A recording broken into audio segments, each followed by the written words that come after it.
ტენდენცია იმისა, რომ განწყობები და საპროტესტო მუხტი იმედები იმისა, რომ ამ გზით შედეგის მიღწევა შესაძლებელია ეს რაღაც კლებისკენ და კდომისკენ მიმდინარეობს, ეგ არის აშკარა და რეალურად აი შემოკლებული შეფასება რომ გავუკეთოთ, ეხლა რასაც აორგანიზებს ოპოზიციური ეს ფლანგი თავისი ეს საკოორდინაციო შეხვედრებით არის რაღაცა თავგანწირული რაღაცა ცდელობა გააცოცხლოს, გააღვიძოს იმედები და საპროტესტო მუხტი რაღაც ეტაპამდე, როცა დასავლეთი მოიცლის ჩვენთვის და დაასრულებს უკრაინასთან დაკავშირებულ მოლაპარაკებებს და ამის შემდეგ მოიცლის აქაური პოლიტიკის ამ მიმართულებით პოლიტიკის ფორმირებისთვის ყველას ესმის რომ ეს არ იქნება რაღაცა ისეთი აქტიური ფორმა, მაგრამ რაღაც სახეს მაინც შეიცავს. ანუ მოკლედ რომ ვთქვათ, ეხლა დასავლური ძალების თვითგადარჩენის ამოცანა მდგომარეობს იმაში, რომ დროებით მაინც პროტესტი გასაფხულის დათბობის ამინდების გამოკეთების ფონზე გააცოცხლოს დროებით მაინც იმისთვის, რომ გაწელოს იმ თვეების განმავლობაში, რომელიც უკრაინის მოლაპარაკებებს დაჭირდებოდა.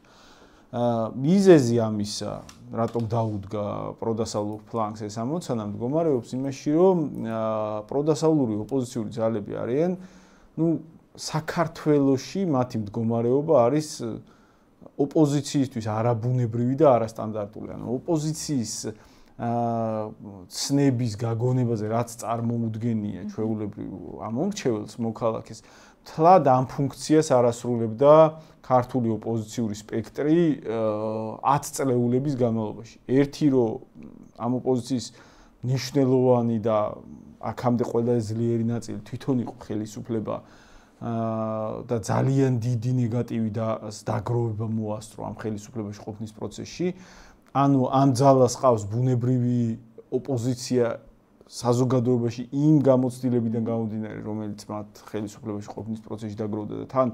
ეს ოპოზიციური განწყობები იმდენად ძლიერია საზოგადოების შეიძლება ითქვას ყველაზე ბრძოლისუნარიან ნაწილში, ეს კონსერვატიულ ძირითადად კონსერვატიზმისკენ გადახრილ ნაწილში, რომ ხალხი უბრალოდ იბრძოლებს, ოღონდ ესენი არ დაბრუნდნენ ხელისუფლებაში.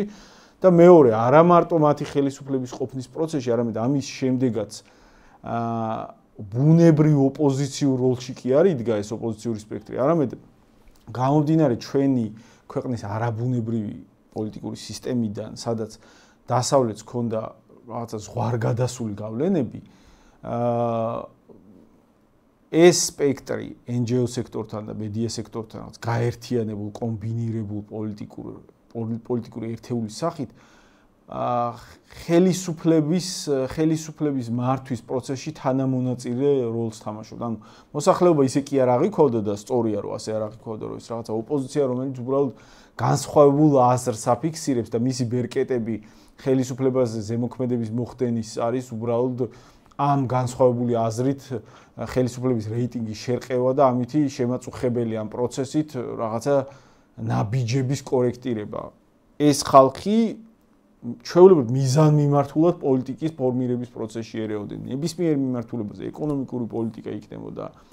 საგანმანათლებლო პოლიტიკა იქნებოდა, საერთაშორისო პოლიტიკა როგორი უნდა ყოფილიყო, საინფორმაციო პოლიტიკა. ამაში უბრალოდ ისეთი როლი კი არ შეეძლოთ ეთამაშათ, რომ რაღაცას ვიძახი და შემაწუხებელია და მოდი კარგი ამათ დაუჯეროთ. როგორც მაგალითად ჩვენ შემთხვევაში არა, ჩვენ რაღაცებს ვაპროტესტებთ და განსაკუთრებით ეხლანდელ ეტაპზე ხელისუფლების ჩანს, რომ ისინი რაღაც ნაბიჯებს აკორექტირებენ კონსერვატიული ფლანგის ხმაურის კვალთ. არამედ პირდაპირ ჩარევა შეეძლოთ NGO სექტორის წარმომადგენლები, რომლებიც დანამატი არიან ოპოზიციური სპექტრის მინისტრებთან, სამინისტროების მუშაობაში, პარლამენტის მუშაობაში თანამონაწილეები იყვნენ და ყველა ცალსახად აღიქვავდა, რომ ეს არის რაღაც განყენებული პროცესი ჩვენი პოლიტიკური სამთავრობო გადაწყვეტილებების. ეს არის ამის ნაწილი. ამიტომ ამ წლების განმავლობაში ერთი ის რომ ნაცების მიმართ ისედაც ბუნებრივად დაგროვილი იყო ოპოზიციური განწყობები და ეს არსად არ გაქრება. ამ წლების განმავლობაში იმ ძიმე პოლიტიკური, სოციალური, ეკონომიკური და განსაკუთრებით იდეოლოგიური და საერთაშორისო პოლიტიკის კუთხით დაგროვილი უკმაყოფილებები ხალხში ასოცირდება ამ პოლიტიკური ძალების ქმედებებთან. ამიტომ ჩვენ ვიმყოფებით, ჩვენ ქვეყანა ეხლა იმყოფება რაღაცა უცნაურ არაბუნებრივ მდგომარეობაში, სადაც ძალიან ძლიერი პროტესტი მართლა არსებობს ხელისუფლების მიმართ. თითქოს ეს პროტესტი იმდენად ძლიერია, რომ საპირწონე ძალებმა უნდა მოახერხონ და შეარყიონ მდგრადობა სისტემის, ოღონდ ამას აბალანსებს ის რეალობა, რომ საპირწონე ძალების მიმართაც ოპოზიციური ძალების მიმართ არსებობს ძალიან ძლიერი ოპოზიციური განწყობები და აქედან გამომდინარე ეს უკმაყოფილება და ოპოზიციური განწყობები აბალანსებს შესაძლო რაღაცა დესტაბილიზაციის მცდელობებს. რა იმედიც ჰქონდათ ოპოზიციური ძალებს, ამას აცნობიერებდა ყველა, ანუ მართლა ისე იდგა საკითხი, ხლა რა თქმა უნდა ხელისუფლებას ყოველთვის აქვს манипулირებით და დიდი манипулირების საშუალებებიც, ოღონდ და ამას იყენებს არჩევნებზე, ოღონდ ამასთან ერთად ის ცხადი იყო, რომ საპირწონე არჩევანიც ძალიან ბევრმა გააკეთა და რაღაცა ეს ამ არჩევანის აქეთ თუ იქით რაოდენობები ისეთი სხვაობა და ისეთი უპირატესობა არ გააჩნია არც ერთ მხარეს, რომ ეს რაღაცა მარტივი იყოს ერთპიროვნულად რომელიღაცა მიმართულებით გადაქანება. აქედან გამომდინარე ელოდ მოლოდინი და იმედი ოპოზიციური ძალების იყო, რომ ესეთი კარდინალური, რადიკალური საგარეო კურსის ცვლილების ფონზე ისინი შეძლებდნენ ძლიერი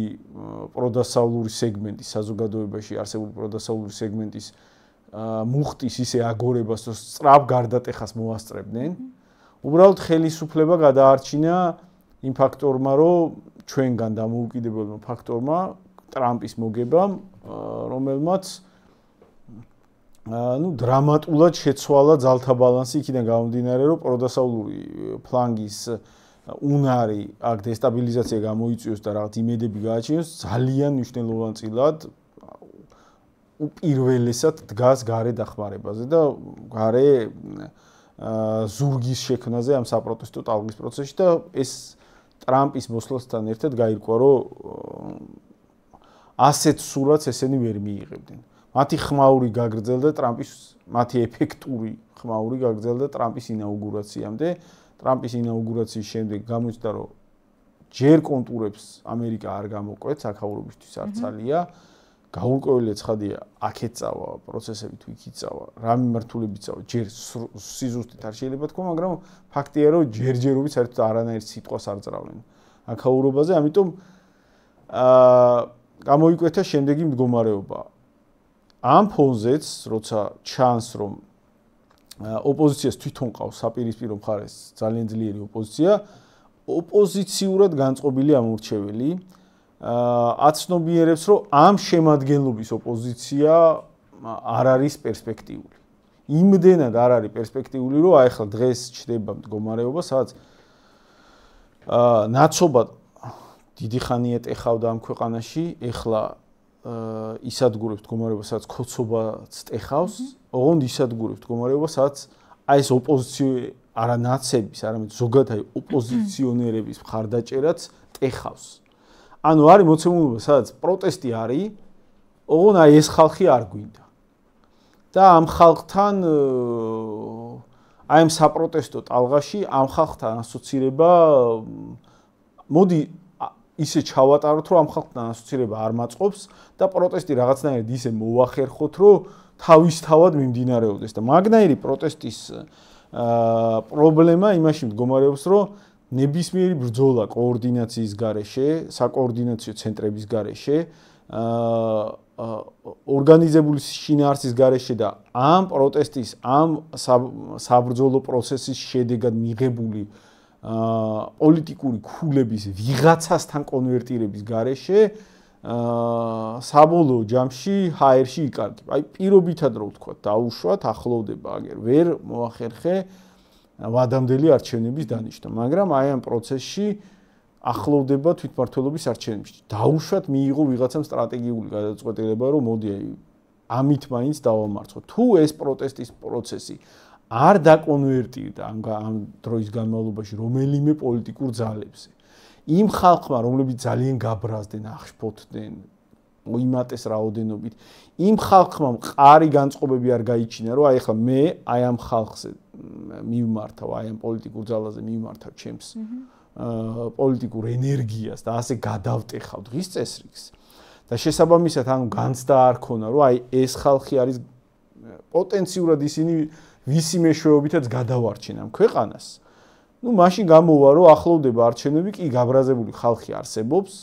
მაგრამ რადგან არ არსებობს კანდიდატები რომლებზეც ყარად დაილინკება ის გაბრაზება რისხვა და ენერგია რომელიც მე ამათკენ მიიმართება ამათ სასარგებლოდ საბოლოო ჯამში იმედებიც ამ ხალხში რომ ვიღაცას მოვაგებინებთ და ეს იმედები იქნება წონადი საკმარისად ეს იმედებიც ვერ ფორმირდება შესაბამისად ფორმდება რაღაცა მასიური უიმედობის განცდა ლიდერების არარსებობის პირობებში სადაც აი თვითონ ამ ოპოზიციას არ გააჩნია ამ უიმედობის და უკმაყოფილების მქონე ოპოზიციურ განწყობილ ამორჩეველში ლეგიტიმაცია და საბოლოო ჯამში ასეთი პროტესტი არის განწირული იმისთვის რომ იქ მონაწილეები უკმაყოფილოები დარჩებიან მაგრამ ვიტყვია რომ მოდი უკმაყოფილოები სახში მაინც ვიქნებით ვიდრე ციხეში წავიდეთ უიმედო პროტესტისთვის ან სახში მაინც ვიქნებით და შვილებს მაინც მოვახმართ იმ რაღაც შემოსავალს რაც გაგვაჩნია ვიდრე აი მაგალითად 5000 ლარიანი ჯარიმები დავიწეროთ და ეკონომიკურადაც ცუდად წავიდეს ჩვენი საქმე, ხო? მანდეთ მიდის ეს პროცესი ეფექტური პოლიტიკური ცენტრის ფორმირების გარეშე ის განწირულია საბოლოო ყდომისთვის. რასაც ახლა ჩვენ პოლიტიკური პარტიების აი რაღაცა საკოორდინაციო ერთობა თუ რას ეძახიან აი ამ პროცესის სახით ხედავთ, ეს არის ჯერჯერობით როგორც ჩანს მცდელობა დროებით დროებითი სულის ჩაბერვის მცდელობა ხედავთ იქამდე სანამ უკრაინასთან დაკავშირებული მოლაპარაკებების დასრულების შემდეგ გაჩნდება შანსი რომ ამერიკა კვლავ მოიცლის დასავლეთი კვლავ მოიცლის ჩვენი რეგიონისთვის რაღაცა პოლიტიკური კონტურების გამოკვეთისთვის და იმედი რომ ეს პოლიტიკური კონტურები არ იქნება მომაკვდინებელი პროდასავლური ოპოზიციისთვის იმ სახით რომ თვალ რუსეთთან ისე დაალაგდა ამერიკა რომ საერთოდ აღარ აპირებს აქეთ გამოხედოს. ანუ უბრალოდ გავწელოთ გაზაფხულის განმავლობაში როგორღაც პროტესტი გავაცოცხლოთ და გზის გადაკეტვები ისეთი ფორმით კი აღარ ხდებოდეს